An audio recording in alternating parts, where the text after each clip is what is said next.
It's gotten to the point where you just can't talk about the Eagles on the internet anymore. Hi, this is TJR.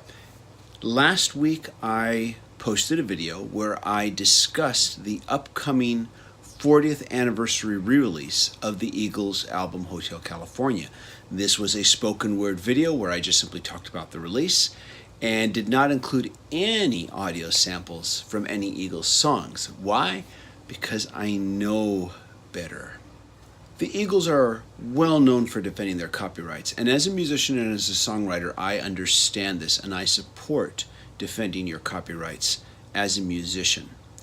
However, though, we are allowed to talk about things on the internet. You are allowed to talk about someone's music. You are allowed to have an opinion about it. But the Eagles publishing company is just kind of like on automatic pilot with this. Anything that has the Eagles name, the name of any of their songs, any video that has them tagged, just seems to get taken down. Now, this has happened to me before. A while back, I posted a video where I analyzed the song Lion Eyes by the Eagles. There, once again, no music from the song was used in the video. It's just a spoken word commentary of me breaking down the song, analyzing it, and discussing why I think it is such a great song. The reason for this is that it's all being done on automatic pilot. Now, when this happened with my analysis of the song Lion Eyes, I was very, very concerned. I knew I was well within my rights to be able to talk about this song, but I also didn't want to go through Google/YouTube's automated appeal system. I felt there was too much of a chance that something could go wrong because there's no human interface. So I chose a different course of action. I decided to call Universal Music Group. I spoke to an associate there who was very, very nice about the situation. The associate asked me to send links, with the video so that they could look at it. Over the course of a couple of months, I would call, speak to the same associate. That associate from Universal Music Group would tell me, we're still working on it, we're still forwarding the information to our contact with the Eagles Publishing Group, or their publishing company is probably a better description. We're trying to get them to please take a look at the video. We've explained the situation.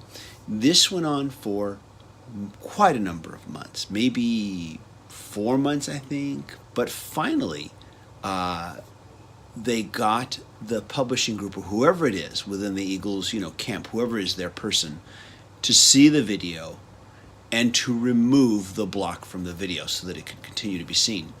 Now, like I said, this concerned me because I put a lot of work into that video.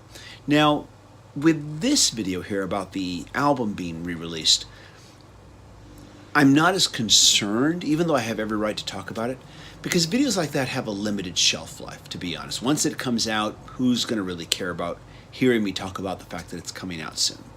I don't think too many people will be. I decided this time that I would try the automated appeal system, partly because I'm just curious to see what happens. We'll see. I can always go back to my original plan and contact the associate that I spoke with prior, and I'm sure they'd be willing to help. And I want to stress, the folks that I spoke to at Universal Music Group were very nice the whole way through, and they really tried very hard for me, and they eventually did succeed in helping me out with this. So I do want to thank them very much. It's just that somebody within the Eagles camp is in charge of this and is going way overboard on this, of course, obviously. It's one thing to use the music that is copyrighted by a recording artist and use it in like an advertisement for something without compensating them, without getting their permission, or to use it in a film that you're making, and a film that you're making money from, and once again, not get clear the rights first and do the proper rights compensations. It's even another thing to use the song in, say, a film that you're not making any money off of because you still didn't clear the rights with the copyright holder. These are all valid things, and these are all valid reasons to defend your rights. But you do have a right to talk about things. You do have a right to discuss your opinions about things. And you do have a right to talk about music and film and discuss your opinions and your thoughts, and you do have a right to report on things like this and talk about what's being released. At any rate, though, this doesn't happen with all music artists, but it is notorious when it comes to the music of the Eagles. So it's just gotten to the point where you can't talk about them on the internet. Of course, I'm being sarcastic. You can, but you'd better be ready to possibly have your video blocked, and then you'd better be ready to do your best to defend the right to have it on the internet. So I'm going to take this route, try the automated system, and I'm just curious to see what happens, see if they actually do watch it, and if they actually do remove the block, or if they just do an automatic, no, you're violating our copyright. Then I will maybe go to my contacts there with Universal Music Group. Once again, I'm not sure how much trouble it's worth, because videos like this, in my opinion, have a very short shelf life. But we'll see what happens. Anyways, everybody, thanks so much for watching. Thanks for your support. Appreciate it. Take care. Bye-bye.